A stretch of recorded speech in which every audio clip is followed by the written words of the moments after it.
રાજકોટમાં ભારે વરસાદ બાદ વિવિધ આશ્ચર્ય સંસ્થાઓનું પણ લોકોને આશરો આપવામાં આવ્યો છે, ત્યારે લોકોને સામાજિક સેવાની સંસ્થાઓ દ્વારા ભોજન વિતરણ કરવામાં આવી રહ્યું છે। ત્યારે રામકુશળ આશ્રમ રાજકોટ દ્વારા અવિરત ભોજન સેવા ચાલુ છે। રામકુશળ આશ્રમ દ્વારા છેલ્લા 4 દિવસમાં આશરે 6000 થી વધુ લોકોને ભોજન સેવા કરવામાં આવી રહી છે। ત્યારે રામકુશળ આશ્રમ રાજકોટના અધ્યક્ષ સ્વામી શ્રી નીલેશ્વરાનંદજી એ જણાવ્યું હતું કે અમે કલેક્ટર સાહેબને પણ કહ્યું છે જેટલા પણ પેકેટ તમે ધોશે અમે લોકો આપશું અને સાથે સાથે કોર્પોરેશનને પણ અમે કીધું છે અમારો પૂરો સહકાર રહેશે। તો આવી રીતે જે રામકૃષ્ણ મિશનની પરંપરા છે કે રાહત કાર્ય જ્યારે પણ કોઈ જાતની આફત આવે સૌથી પહેલા પહોંચીને ત્યાં રાહત કાર્ય શરૂ કરી દેવું। એ 1897માં રામકૃષ્ણ મિશનની સ્થાપના સ્વામી વિવેકાનંદે 1 મે 1897 રોજ કરી વિદેશથી પાછા ફરીને। તો ત્યારથી અત્યાર સુધી આ પરંપરા ચાલી રહી છે। 1897માં સૌથી પહેલું અમારું કામ થયું હતું પશ્ચિમ બંગાળમાં જ્યારે દુષ્કાળ મોટો આવ્યો હતો। ત્યાંથી લઈને તો હજારો લોકોની વચ્ચે લાખો લોકોની વચ્ચે એના સેંકડો એવા રાહત કાર્યો દેશના વિભિન્ન ભાગોમાં થયા છે। સૌને ખબર છે કે છેલ્લા 4 દિવસોથી ગુજરાતમાં અતિવૃષ્ટિને કારણે ઘણું નુકસાન થયું છે। રાજકોટમાં પણ ઘણું નુકસાન થયું છે અને વિભિન્ન ભાગોમાં પણ નુકસાન થયું છે। એટલે અમે 4 દિવસ પહેલા જ્યારે વરસતો વરસાદ હતો, ખૂબ જ વરસાદ થતો તો એની વચ્ચે પણ અમે લોકો ગયા અને જે નીચાણવાળા વિસ્તારો હતા ત્યાં એ લોકોની હાલત બહુ જ કફોડી હતી।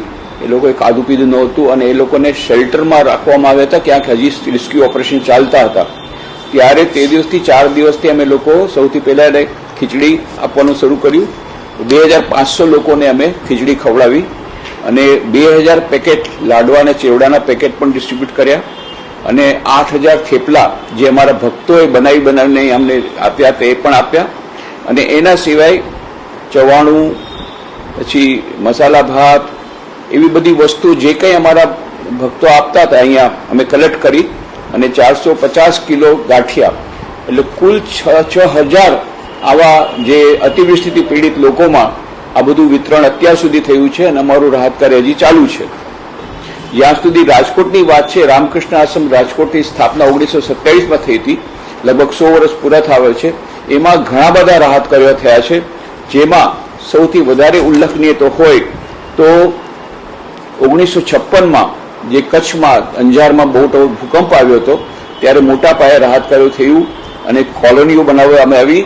1979માં જે મોરબીમાં કચ્છુ ડેમ તૂટી ગયો ત્યારે પણ અમે પહેલા જ દિવસથી બધું રાહત કાર્ય શરૂ કરી દીધું અને એમાં જે કોલોની બનાવવામાં આવી એનું, અને 2001માં જે ભૂકંપ આવ્યો હતો એમાં સૌથી મોટું ત્યાં વખતનું અમારું ભૂકંપ રાહત કાર્ય થયું છે, જેમાં 20 કરોડ રૂપિયાના ખર્ચે અમે લોકો 81 સરકારી શાળાઓ બનાવીને સરકારને પાછી આપી દીધી અને 6 વસાહતો બનાવી, જેમાંની એક વસાહતનું ઉદ્ઘાટન સૌથી ઉલ્લેખનીય હોય તો જ્યારે પણ કોઈ જાતની આફત આવે છે સૌથી પહેલા રામકૃષ્ણ મિશનના સંન્યાસીઓ અને સ્વયંસેવકો અમે પહોંચી જઈએ છીએ, કારણ કે આ અમને સ્વામી વિવેકાનંદે આપેલો ઉપદેશ છે, શિવ જ્ઞાનથી જીવ સેવાનો ઉપદેશ, જેના માટે તેને રામકૃષ્ણ સ્થાપના થઈ।